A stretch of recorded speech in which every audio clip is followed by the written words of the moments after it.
करते हैं। आपको बताएं बड़ी जानकारी जो जानना आपके लिए सबसे अहम है, तो प्रधानमंत्री नरेंद्र मोदी की मणिपुर रैली से पहले बम धमाका हुआ है। तो बड़ी जानकारी, प्रधानमंत्री नरेंद्र मोदी की मणिपुर रैली से पहले बम धमाका हुआ है। इस धमाके में आईटीबीपी के 2 जवान घायल हुए हैं। आपको बताएं कि प्रतिबंधित उग्रवादी संगठन पीआरपीके ने इसकी जिम्मेदारी ले ली है। बम धमाके के बाद सभी सुरक्षा एजेंसियां सतर्क हो गई हैं, सावधान हो गई हैं। तो मणिपुर में 2 चरणों में विधानसभा चुनाव होना है। तो वहीं 28 फरवरी और 5 मार्च को मणिपुर में वोटिंग होगी। पीएम मोदी को हिनगोंग में चुनावी जनसभा करनी है। बम धमाके के बाद हालांकि जो सुरक्षा एजेंसियां हैं वो सावधान हो गई हैं।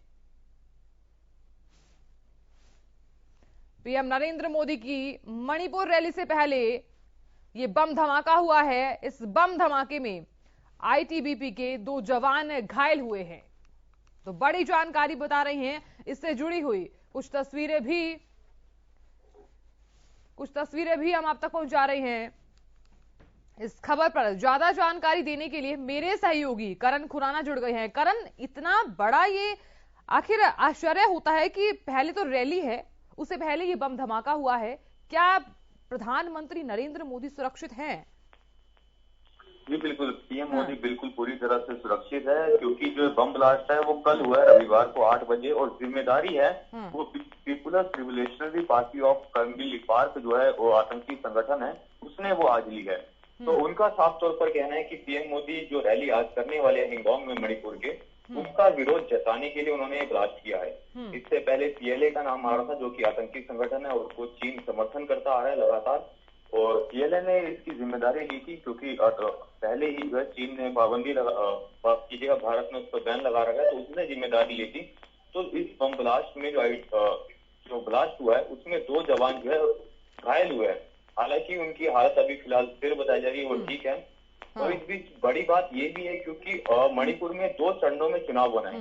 28 फरवरी को चुनाव होना और दूसरा चरण में 5 मार्च को, और उससे पहले आईईडी ब्लास्ट होना बड़ी बात है, क्योंकि जो जवान घायल हुए हैं वो चुनावी प्रक्रिया यानी कि चुनाव को लेकर, सुरक्षा व्यवस्था को लेकर वो तैनात किए गए थे। तो वो गश्त के दौरान वो आईईडी ब्लास्ट हुआ और उसमें 2 जवान जो है घायल हो गए। फिलहाल दोनों की हालत जो है वो स्थिर बताई जा रही है।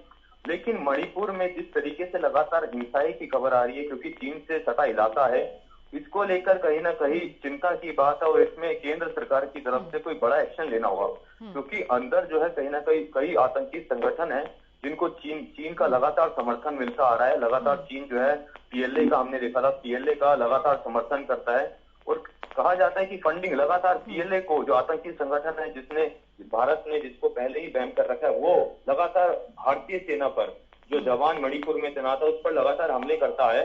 तो उस पर बड़ा एक्शन लेने की जरूरत है, क्योंकि लगातार उग्रवादी जो है पूर्वोत्तर साइड में देखिए, चाहे असम की बात हो चाहे मणिपुर की बात हो, तो लगातार उग्रवादी या भारतीय सेना पर लगातार हमले करते आए, तो उन पर एक्शन लेने की जरूरत है। फिलहाल पीएम मोदी जो है, अभी कोई रैली स्थगित करने की कोई खबर नहीं है। पीएम मोदी आज रैली करेंगे और कई बड़े ऐलान जो है कर सकते हैं मणिपुर में। ठीक है करण, अगर बात हम ये करें कि जो इस बम धमाके में जवान घायल हुए हैं, फिलहाल उनकी क्या स्थिति बनी हुई है? जी देखिए, जो घायल हुए जवान, उनकी हालत फिलहाल स्थिर है और वो जल्दी ठीक हो जाएंगे। अस्पताल में वो भर्ती है, तो उनकी हालत इतनी गंभीर नहीं है कि जो है कुछ हो जाए। तो फिलहाल जो उनकी हालत स्थिर बताई जा रही है। लेकिन बड़ी बात यह है कि ये लूप होल है, ये कहाँ से ये आइडिया आया, ये जांच का विषय है, और किसके द्वारा जो है कब इन पे एक्शन लिया जाएगा, ये बड़ी चीज है, ये आगे जांच का विषय। और आज क्या पता पीएम मोदी अगर मणिपुर में रैली को संबोधित कर रहे हैं, इस पर कुछ बयान दे या शहीदों को श्रद्धांजलि देते हुए नजर आ सकते हैं, क्योंकि आज उनकी रैली भी है। और 28 फरवरी को सब जानते हैं कि मणिपुर में पहले चरण का चुनाव है, तो कई चुनावी वायदे भी कर सकते हैं। साथ ही इन जो 2 जवान हैं जो कहीं ना कहीं ब्लास्ट हुआ है, उनके बारे में या इस जो हमले के बारे में कुछ अपनी राय रख सकते हैं या बयान दे सकते हैं।